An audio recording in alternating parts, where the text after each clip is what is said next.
part-time comedian Stephen Colbert made a remark. I'm going to play a clip from the Clay Travis and Buck Sexton show from Friday the 12th of November 2021, where Stephen Colbert made a remark about COVID cases and hospitalizations and vaccinations. I would also like to say Colbert uses a lot of imagery of people getting beat up, and I think that's kind of disingenuous on his part. Colbert, you're not going to do anything. You're a pencil neck who sits behind a desk and is on a little pedestal you think you sit on, and you're up in your ivory tower. So I think that, that's disingenuous. You're just a little man. You're not going to do anything. You're the guy who would go down the hill at the end of a battle and kill the wounded. But let's roll that clip. If we do get a fifth wave, it won't affect the entire country equally because the places hardest hit tend to have low vaccination rates. Well, yeah. At this point, staying unvaccinated is like wearing a Yankees hat to a Red Sox game. You're probably going to end up in the hospital, and it's your own damn fault.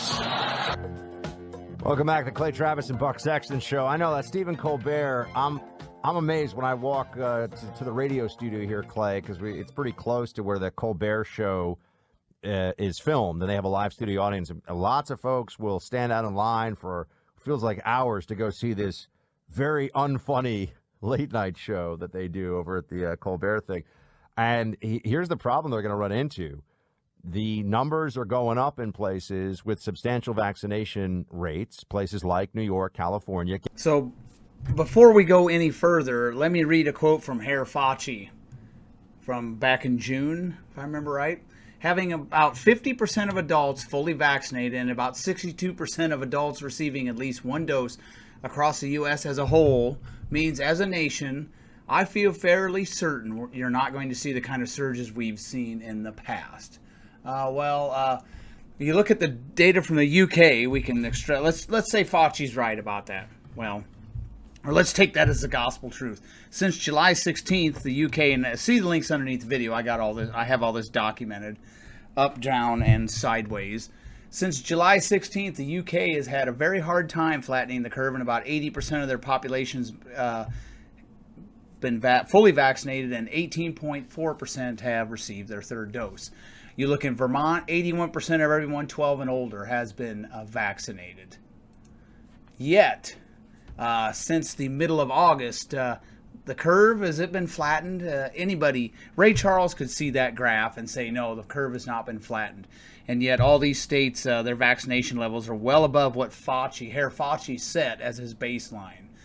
Maine is flirting with their all-time record they had back in January of 2021.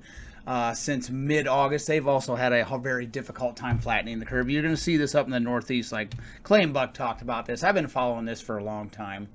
So, yet Maine, again, more people have been fully vaccinated there than the national average by far. New Mexico, it was such a train wreck in New Mexico last winter that they're not going to hit their high. I mean, I'd even be surprised about that. But since August of 2021, their curve has hardly been flattened. Yet, surprise, more of their population has been fully vaccinated than the U.S. average. Does Stephen Colbert know anything?